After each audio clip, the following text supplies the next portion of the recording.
ran to my grandparents' house, and my grandparents had beer, and for the first time in 8th grade, I drank. And I began stealing and just doing a lot of bad stuff that I'm not proud of. I was also diagnosed with depression.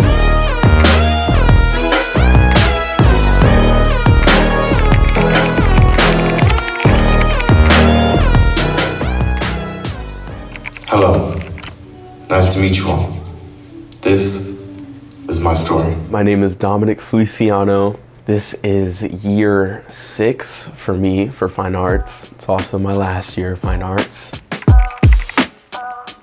At first, I loved church. Even when I was a kid, if we were missing a Sunday, or I would sit everyone on the couch and I'd be like, all right, when God came down, and I would literally just make a little accent up, and it was really fun, and that's kind of where I discovered myself and like how I love to talk and love to speak to people. But in middle school, I got bullied a lot, so I tried to find the crowd that I could fit into, and the crowd that was most accepting was the wrong crowd, and it led me to do wrong things, and I really just was not being a good kid, so I stopped going to church.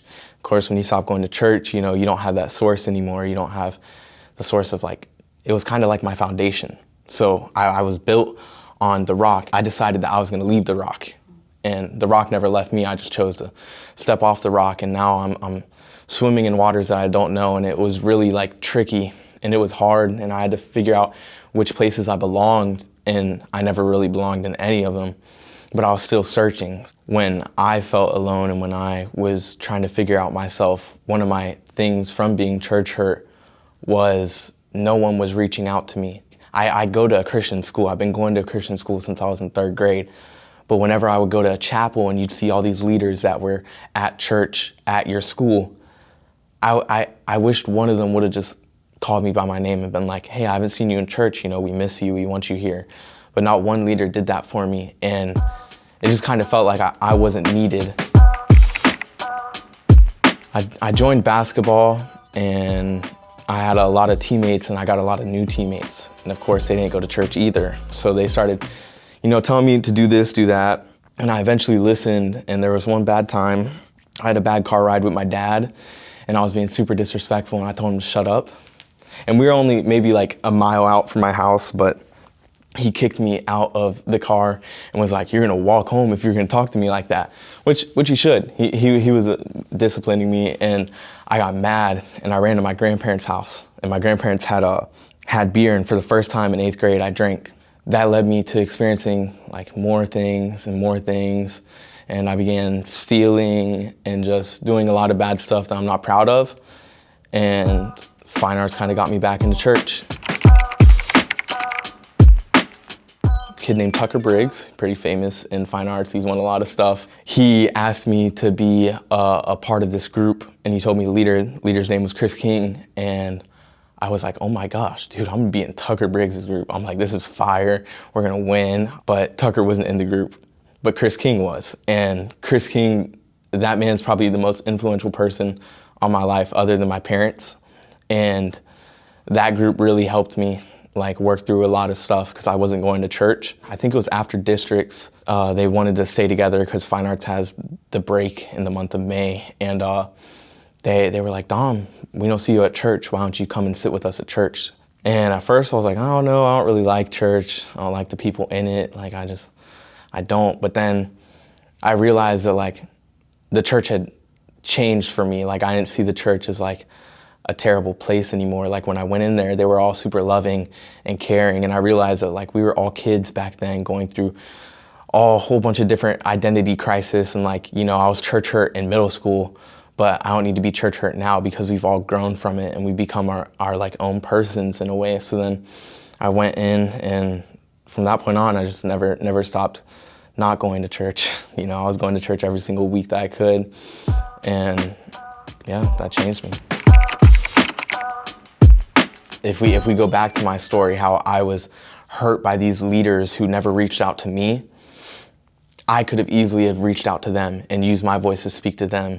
And you know, we're saying that I'm a person who wears my heart on my sleeves. I hid my heart from them, and it was like, if I'm gonna be that person that has my heart on my sleeves, I can't be a hypocrite and not show it sometimes and then expect people to show it back. You have to be real with them. So if I wouldn't have learned that, and I would have just thought that, you know, they're not showing me respect, I don't show them respect, then that doesn't work, because nobody's ever gonna show anybody respect. There's always two sides to every single story. Like, you might see me as this 6-foot kid who's tough, but then, as we know, like, my heart's on my sleeves and I really get offended by words and things, and people don't understand that about me. But then I don't understand anything about you, and I don't know what you're going through. So I know what I'm going through, and I could blame you for not knowing what I'm going through or never asking, but I've never asked you. And then God basically is like, you've never asked them, you've also never asked me. You've never came to me with anything before. Like, do you even know me? Like, I know you, but you don't know me. If I could give one word to looking back from the beginning of the season all the way to now, I would probably say growth. And why I would pick growth for that word is just because this whole entire season has been a lot, and it's been a lot of growth and going through trials and tribulations. So I guess the beginning of the season and a couple months before this season had started, I had began to feel down a lot more than I have been. And I've experienced like seasonal depression before, but this was the first time where it was really starting to affect me and starting to affect the way I am in my groups, and my leaders started to realize that I was down more than usual. And I eventually actually got counseling thanks to one of my friends in fine arts in my group. He had gotten counseling. He was talking about how well he had done with it, and I was like, man, maybe I should do counseling. And I started counseling in March, and it's helped so much. It's helped me so much. But I was also diagnosed with depression. My sister was diagnosed with depression, and my mom was diagnosed with depression 2 years ago. So we've been going through a lot, and it's really been hard, but I would say fine arts has definitely helped me deal with it and manage it. And without fine arts, I wouldn't have been in counseling, and I wouldn't have gotten anything that I really needed this season. And it's been a lot, but I found God's peace through it, and God is good always. These lessons are extremely vital and important to how kids, how adults view themselves and see themselves and get through their own problems. And the way I plan to continue that is through my calling. God called me to be an evangelist when I was in 8th grade. And at first I just looked at evangelism as just preaching on a stage. But what I didn't realize is that the definition of an evangelism is just a person who spreads the good news.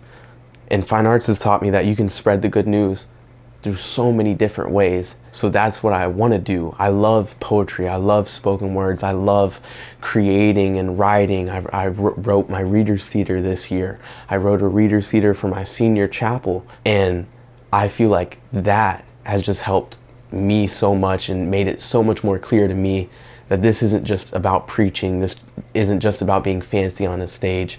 It's really about getting to know humans as we are and getting to create in ways that they will understand it. Stuff doesn't have to be hidden behind a metaphor.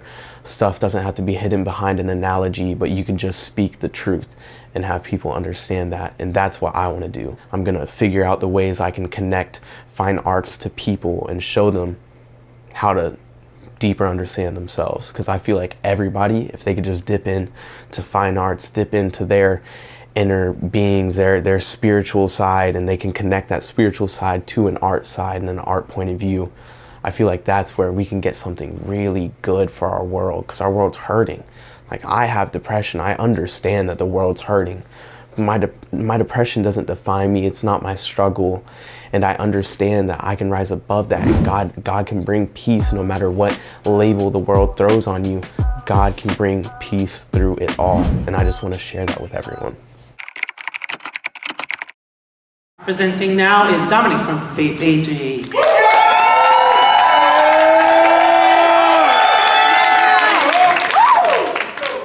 Hi, my name is Dominic Feliciano from Faith Assembly of God Orlando. This is the spoken word that I wrote on hypocrisy. I'm gonna take a breather.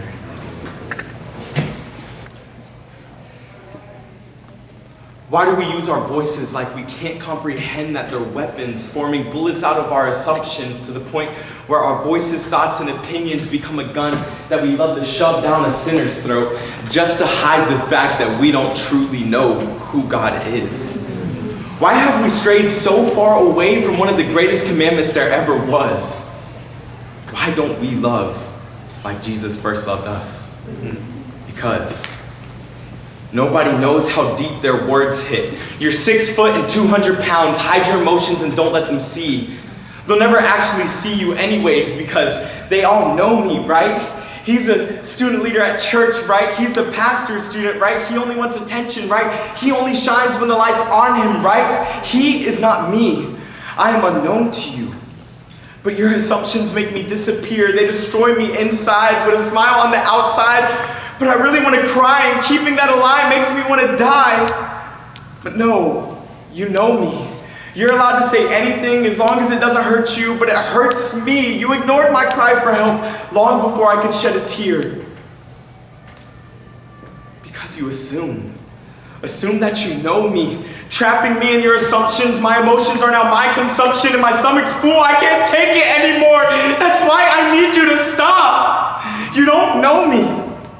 But you know who does? The I am, not the prince of your assumptions, but the prince of my peace.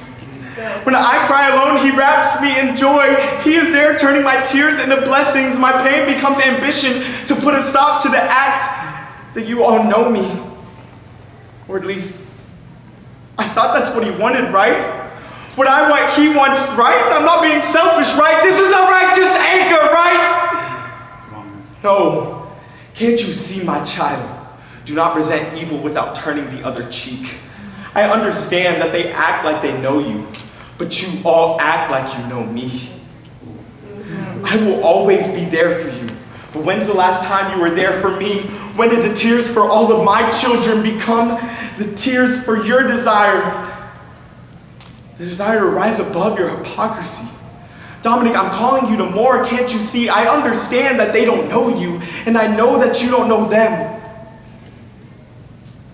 So ask yourself, do you all truly know me? Thank you.